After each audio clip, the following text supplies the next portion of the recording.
From the center of the galaxy and our own little huts, this is ForceCenter, a show about Star Wars, pop culture, and the ultimate adventure, life itself. This particular episode is Subjective Wars. This is a short, hopefully fun show where we debate our own subjective opinions. I paused because debate, discuss, whatever D word you want to use.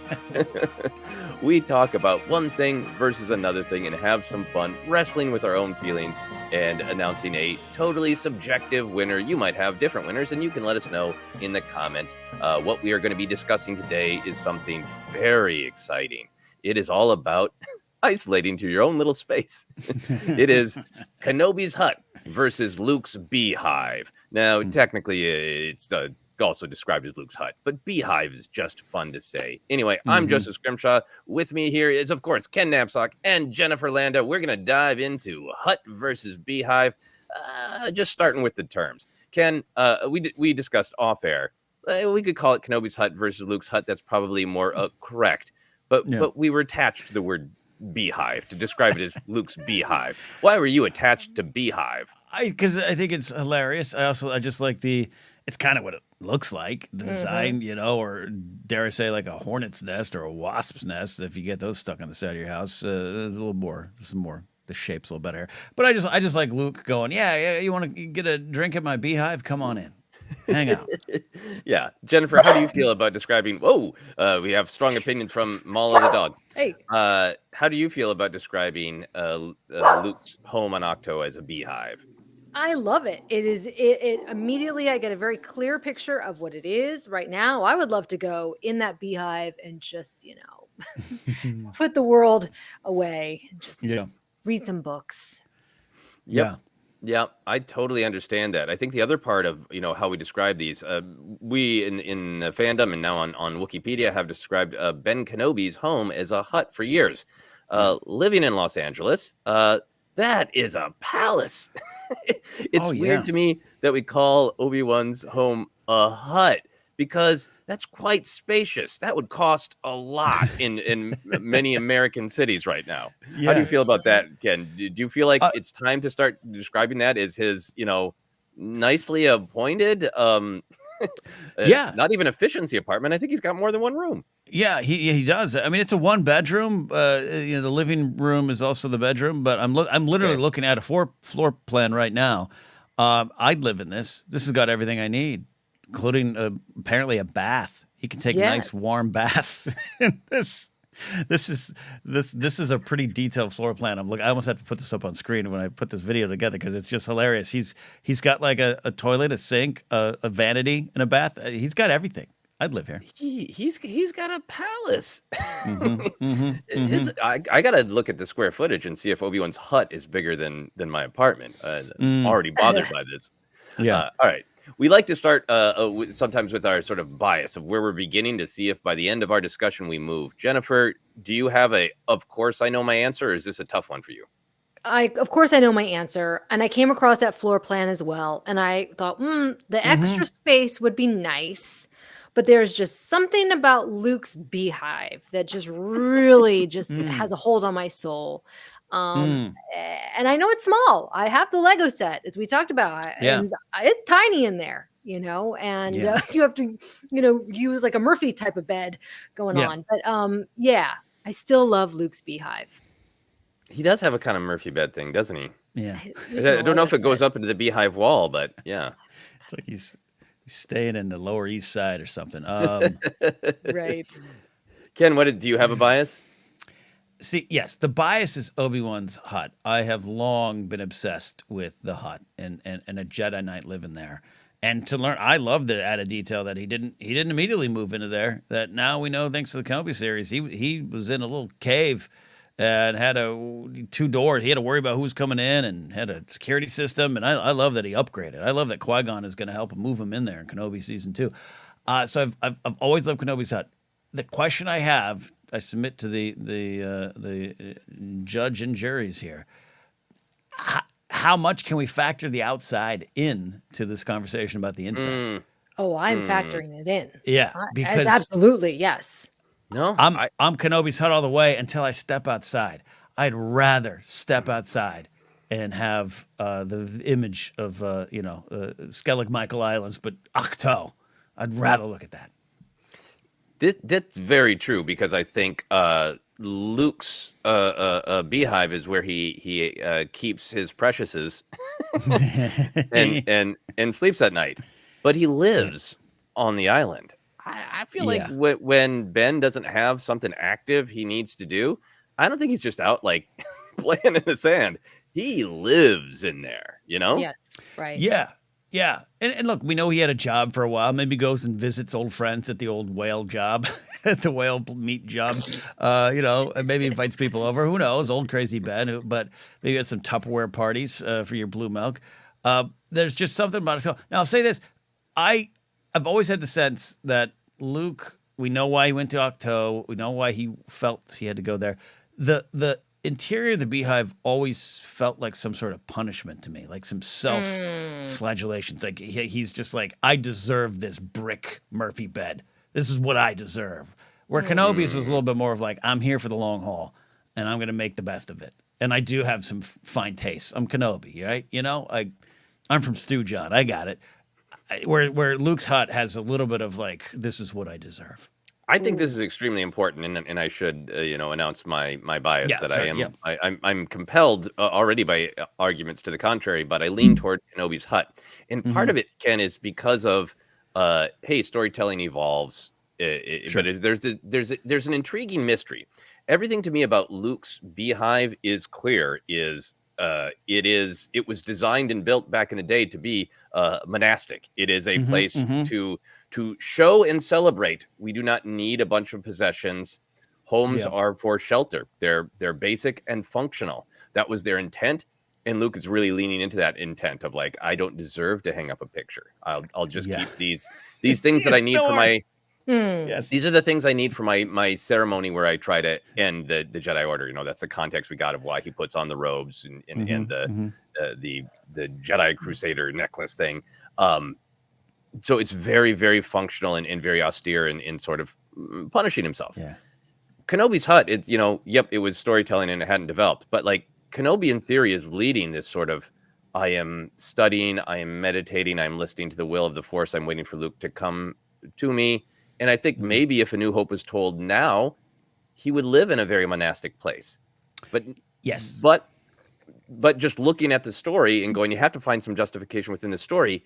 It is utterly fascinating to me that he has like a cool 70s conversation pit he lives in practically. It's not literally a conversation pit, but it really is. Like he's like, I'm meditating, I'm studying, I need nothing but the Force.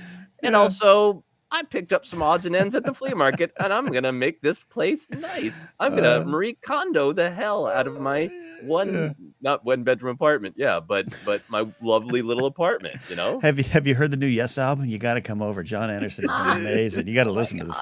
Put your keys in that bowl. Don't question it. Just do it. Yeah. He's got a trapdoor to a cellar. He's got a separate dining area, which is I think where he's supposed to be sitting with Luke. He's got his bed's in a little bust out nook. He's got a display table. Oh God! And I want to live here. 3PO and Luke are on his bed in that scene. They're on his bed. Right. Oh yeah. So he's all right. Yeah. So you guys are both team Obi-Wan hut. Is that what we're saying? I come into this with the hut, but I am open to the beehive. Okay. Yes, which is I'm gonna have to, something I've always wanted to say in a Star Wars podcast. I can be swayed. Jennifer, do you have thoughts? Oh, I have lots of thoughts. Let's go down this. Okay, because here's the thing. You have to factor in location. Is with any home in anywhere, right? Yeah. So you have a bigger pad with Obi-Wan. But look at the elements, the heat in that desert. Finding food. What if you can't get food easily? There's no water close by. You look at Luke's beehive. That is a life that he has built for himself. He can fish. There's access to fresh water. He can get fresh milk from the Thalasirans. He has great neighbors who care about the community and the caretakers. Right? He has a very sturdy door. Are they happy he's there? I don't know. You They tolerate know, him. but They they tolerate him. care. They They care. care. They're Well, like, they have they're pride better in the than an place. HOA society, that's for sure. The Last Jedi is basically an episode of The White Lotus where there's some tension from the people who live there about whether this guy should swan in and turn it into a resort for himself. There's some Yeah. real tension going on there with the Lene. Right. Now we need Jennifer Coolidge to voice the Lene in further future animated Star Wars episodes. Oh my What's gosh. that guy doing there? I love Jennifer Coolidge, by the way. She's amazing. Yeah, Luke this eats is well, he drinks well, he's got his books, He's he's got his got a life. community, He's- he's got like you- activities, so he you're can right. be active. even though he doesn't like it, he can walk over to the library and check out a book from the Jedi tree. Yeah, he has places to roam as opposed to staying in his hut all day, which we know science has shown us is not good for us to be stagnant. You have to move your body, get some exercise. Luke is staying active. If he had not sacrificed himself, he would have lived a very long life. Yeah, I mean, he's got a short, not a short walk, a long walk up to the Jedi Temple, but he has like interesting places to visit. A great view that does change and alter. The Tatooine view doesn't change a lot unless I guess there's kind of sandstorm and not sandstorm. Yeah. Studio apartment is the term that we've been looking for. He's got a studio apartment. Yes, Yeah. studio apartment. Yeah. Kenobi's Nothing wrong studio with that. apartment. I lived in a studio. I loved it. I loved it. My first apartment was a studio apartment. Loved it. I was basically living in Kenobi's hut. I didn't realize it was that luxurious. But you're right, Jennifer. This reminds me of sometimes when my wife and I are looking at somewhere to go for like a little mini vacation, and there's a question between how nice is the hotel room, Right, versus where are you? right. And like we went to this wonderful little community, Solvang. I love Solvang. All sorts of wine tasting, in the windmill, all sorts of great Scandinavian culture, just a beautiful place, and had not a bad hotel room or a dirty one, but like if you assign someone, could you make the most boring beige hotel room possible? Like if somebody had made like in Minecraft, what does a hotel room look like? Oh my god. It was like just beige and boring as hell. But right outside our door was just so much beauty and wonder. And that's kind of Octo. It's like New York. Right. Yeah, it's like I said, yeah. Oh, I love that. Now you're speaking my language. Hotel travel, you know, I love hotels, Joseph. Oh, lobby water. Oh, do they give you a cookie when you check in? A lot of things that Luke probably had. But yeah, there's like going to Vegas. Of course I want a nice room, but I've stayed in a suite at the Red Rock or the Venetian, and you leave it every day, right? You're not in it.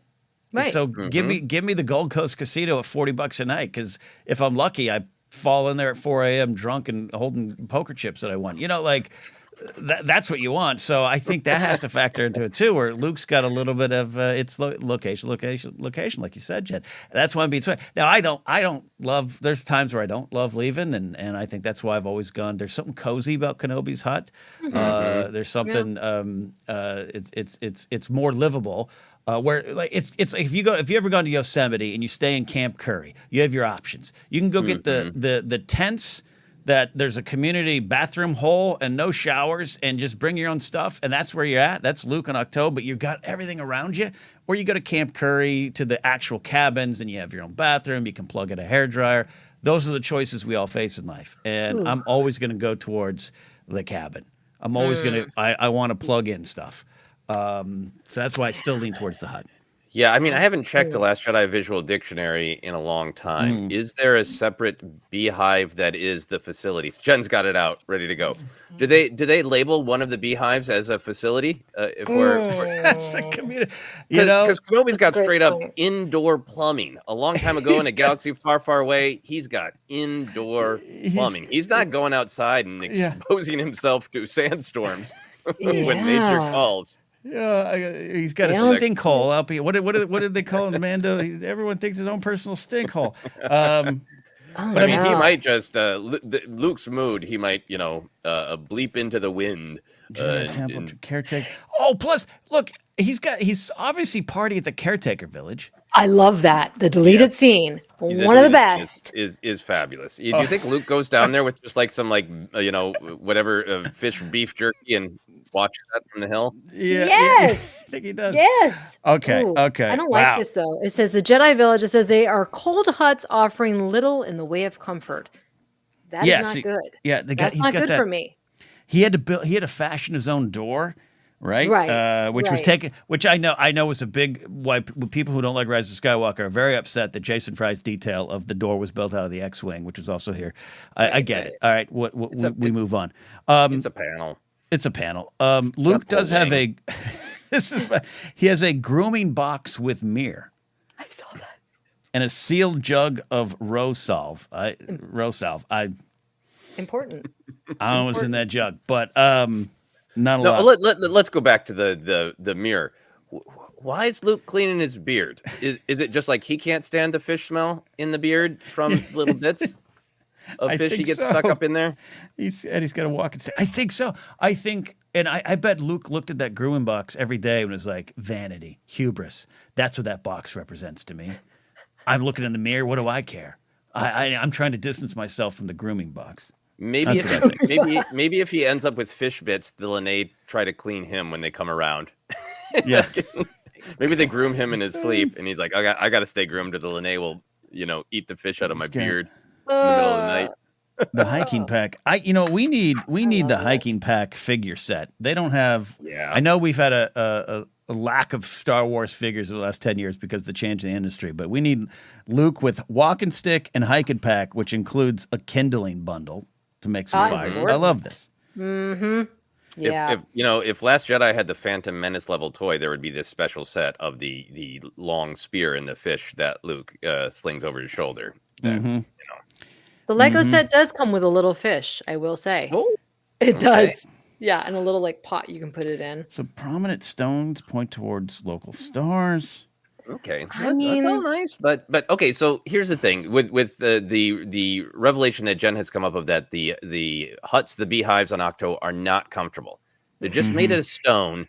Do you think now there's going to be some cold wind up on those beautiful hills? Oh yeah. Right. Ireland, yeah. Do you think the wind's just like in the moisture's just whipping through that beehive? Is it really deeply uncomfortable to live there Yeah. compared to Kenobi's well-appointed studio apartment?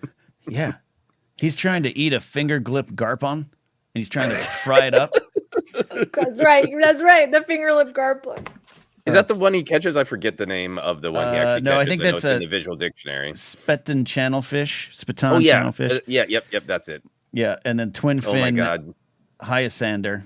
I think yes, it's Ireland, right? Right? Is that where that's where it is? Sorry for the people of the world. Yeah, in who, real life, yep. I'm a This is dumb not American, good. but yeah. So yeah, I think it's cool. Again, it's all part of it's part of what he's doing to himself there. And to your, I think you're absolutely right. If we rewrite New Hope today, what we got in the Kenobi series is probably where Kenobi's living in a cave with a sleeping bag. So I like that Kenobi has changed and embraced not the comforts, but his purpose, where Luke is wrestling with his purpose and he's going back to this spot. And this is a big thematic thing, but oh man, I'm trying to change. I don't know. Yeah, not no, good. I'm wrestling with this because I I'm wrestling back. because I think this is one of the fun things to me about subjective wars is we don't prescribe a lens that we're looking through, so we get to decide as we go through. Yeah. So Yeah. we're discussing it both from the where would we want to live, and then also what is most intriguing in Star Wars, and Yeah. the for where I want to live. Yeah, I mean, Octo is kind of hard to argue with, but Kenobi's hut is way more comfortable. In my real life, like I've visited friends who I'm lucky to live kind of in the heart of Hollywood, and I really like that because I can walk around and visit lots of things, and I love my neighborhood, and I'm lucky to have a good view. But then I visit people's apartments where they can afford way more space and way nicer apartments, but I'm not as engaged with what's right outside my door. That much like the hotel argument, that there's a power to your neighborhood is just as important as your actual physical home. But obviously, there are a lot of people who disagree with that and say, I want to live I don't care where I live. I live inside my home, and I want my home to be the nicest it can be. I always factor in if I'm looking for the times I've moved in LA. I go to the place first, obviously, and then I look around. Can I walk to a Walgreens if I need something? How close is it? Like, one time I had a weird. I was at Lionel Richie's house. He wasn't there. He hadn't lived there anymore. But it was a house. It was a giant Hollywood Hills house that you see in movies. And I thought, this is wonderful. I could live in the bathroom. It's so big. It would take me an hour to get to the store. I don't want this. I don't want this. Do I want the money? Of course I do. And I think that's to what you're saying. And I think Luke steps out his door and he's connected. In fact, this visual dictionary, Pablo's having fun with it, goes in detail, says that he returns to the hut every night as if he leaves and connects with the island or does his Luke stuff. And at night he goes home. He's not even in there till he sleeps. His Luke stuff. I love it. I hope he has that dialogue with the Lene, the caretakers. Where are you going? They're like, I'm doing Luke stuff. Doing Leave me Luke alone. stuff. Here's the thing. Luke is living the life that I know I should be living. My husband, and I'm paraphrasing, comfort is death, he reminds me. Because comfort is death. Wow. Yeah, which it goes to all the studies that we've been reading where it's like, you can't just sit around all day, which being cozy, things that relaxation, you got to move, you got to socialize, have a community, all these things keep you healthy. Luke is living that life. Also I think about global warming in our world. And my husband's like, we need to move to a place that has fresh water, like Michigan. Things are going to, I'm going to have to start braving the elements, experiencing the cold like Luke. Okay. So I know what's best for me. But when I go camping, I like to have the bathroom right there that I can walk to. I like my cozy blanket and watching a show,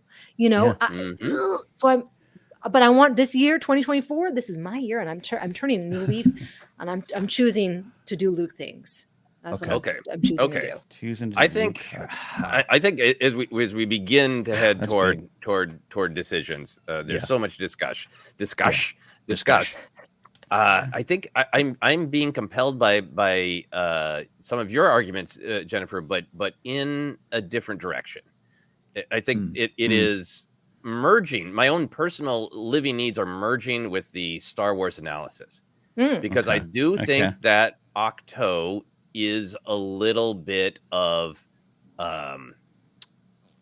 punishment. Like there's engaging with your environment is good and necessary. Going and fishing for your own needs, going and milking your own thalassiren, great. But so much of what Luke is about is I don't deserve anything other than this. I'm a danger. I want to be disconnected. Now, Kenobi was in that same place in the Kenobi television series of I only exist to stare at this boy and wait for the time, and I don't deserve anything better than a rock. And a treat for me is trying to get this thieving Jawa to get a toy for the kid. I barely exist. I shouldn't exist. Yeah, I have to interpret in his living in the hut and going like, I know I don't need objects, but I like that sculpture. And I'm balanced. I am aware of my need. I am here for Luke. I am ready to sacrifice myself, but I'm also ready to forgive myself for my mistakes. And I can better be there for other people. I can better love my community if I love myself as well. And I deserve a little reading nook. I deserve indoor plumbing. I deserve a little statue. I deserve a little comfort. And when the time is right, I will be austere and sacrificial and give myself over to the cause. It's a powerful lesson in the Jedi's thoughts on what is attachment and what is love and care and concern. You're absolutely right. And Luke's in a negative spot. So he's saying all of it is folly. I if he had stayed on the island, if he had survived things, which I know a lot of people wanted to, but if he had survived, you would have gone at the end credit scene would have been Luke hanging up like a hollow picture of him, Luke, Han and Leia and Lando and Chewie, like a little memory from after the Battle of Endor. Been like, and Wedge and everyone. He would have had that final shot for Return of the Jedi. He would have had it up there. Directed by Richard Marquand. Yeah. If he had moved on. So I think you're making a valuable point about not just where we live, but how we live. And Kenobi's But Jennifer, yeah. you are making an argument of how you would live Yeah, you would, in Octo, Yeah. on Octo. Yeah. You would live with a sense of engagement. You would be attending the Lene caretakers monthly dance hoedown. Oh, Yes. yeah. Luke is living the Gwyneth Paltrow lifestyle that I aspire to. You know, she cooks with these fresh vegetables. She's social with people. You know, like she does all these detoxes and whatever. She's so engaged, she doesn't even remember what Marvel movies she was in. Right. I love it. Right. So it's aspirational. I just would add some cozy elements to my beehive. That's all. I just would add a few cozy elements, but I want to be more active. I want to exercise more. I want to engage more with my community. You want to talk hike? to You my want to fish? neighbors more. Yeah, I want to hike. I want to fish. I want to be able to cook my own meals. Not I rely want you on to going. start. You should start a newsletter called Cozier Beehive. Yeah. Cozier But beehive. Kenobi, you know, he has a hot plate in there. He's cooking himself some Tatooine quesadillas, but he just also he knows he's in a good enough spot that he can go down and get a drink with Bo Sheck when he's in town. Yep. Well, and he's in there journaling. I mean, we know that from all the that's true. That's true. comics. He's in there. He's in there writing up his life story. He's in there, you know. Yeah. He's in there like, you know, Jane Austen writing a novel, you know. This is still, it's a game time decision for me. There's a lot to factor in here. Yeah, we've now described Luke as Gwyneth Paltrow and Obi-Wan Kenobi as Jane Austen. So whose living situation do you choose, Ken? Gwyneth Paltrow or Jane Austen? And I have to look. I have to factor the outside. I wake up every day. It's upset that it's not gloomy and drizzling. That's my favorite kind of weather. So Octo might be the place for me. But at the end of the day, I'm going with my heart. I'm going with I'm someone about 8 o'clock at night, shuts down, fires up Fortnite, texts Ken Plume and says, "Are you down to crown? Let's play games. I'm done for the day." and that's the life Kenobi's got, and I'm gonna stay with hot. Yeah. And I mean, Luke's cut off, which he's cut himself off from the Force, and I think probably PlayStation. Yes. Yeah. I think this one is really tough because the outside of Luke's beehive is a chance to truly commune with nature and push myself to lead my best life. Kenobi's got to get on his Eopie and ride way into town probably to get the spices he puts in his quesadillas, his Dune Sea Tasties, his quesadillas that he's got to make. Oh my gosh. That his hut, his space fantasy studio apartment is beautiful. It's beautiful. So I gotta go with Kenobi's hut. Kenobi's hut. Okay. Jennifer, are you steadfast on the beehive? I'm steadfast on the beehive because that's where we're heading, folks. With global warming, that's where we're heading. I'm not laughing at the idea. I'm just like it's. I'm just trying to get used to the idea because right now my husband's floating Michigan. I'm like, I do not want to move to Michigan. I know that California is going to get too hot, but it's too soon. Gosh, that's why I don't live in Arizona. I can't do that kind of extreme heat. Mm-hmm. So that's where we are. Same. That's true. That's true. It's very hard. Well, there you have it, folks. Cozier beehive is a lesson we've all learned. We've learned the different kinds of apartments. We've learned so much, but ultimately, 2-1, we're going for Kenobi's hut. Please let us know your thoughts in the comments and when you are going to move to Michigan, because we might all have to move to Michigan. That Detroit is Lions fans. All right. That is our decision. We are going to wrap up. Ken, do you want to let people know where they can find us? You can find me in my Burbank hut hanging out. That's where I'm at. No, we're on Twitter and Threads at ForceCenter Pod. Facebook page is ForceCenter Podcast. Instagram is where you can find us as well. Don't forget to subscribe on the YouTube channel if you're over there watching. Give us a like. It really does help. Unfortunately, but it really does help. We need those likes and comments. You can listen to the podcast on Acast, iHeartRadio, Apple Podcasts, and more. Just search and find us. Merch available where we should probably have a Cozy Up Your Beehive shirt. It's tpublic.com/user/ForceCenter. You can support us directly at patreon.com/ForceCenter. From there, you can get into our Discord where you're going to see a lot of discussions about this episode in our Discord over there. Follow me at Ken Napzok or go to my website, kennapzok.com. Joseph, where can they find you and your newsletter, which might have some more thoughts on this? Yes, my newsletter is called Finish Your Monsters, but look for Cozy Up Your Beehive coming very, very soon. You can find mine there are links all over my social media. I'm on pretty much all the social media as at Joseph Scrimshaw. I might make a t-shirt just for myself that says Kenobi has indoor plumbing, like one of those really like fight me on it kind of t-shirts. Kenobi has indoor plumbing. That is it. You can find me there at Joseph Scrimshaw everywhere. Jen, take us home. Where can they find all of your thoughts? Because they were wonderful today. You're on fire. Thank you. You can join me in my cozy beehive where we have Barefoot Dreams blankets on all the social media sites at Jennifer Landa or TikTok at Jennifer Landa 1138. There you have it, my friends. All right, we decided a lot today. What's your thoughts? There you have it. The subjective wars have been fought, and we all were winners. See you next time here at ForceCenter.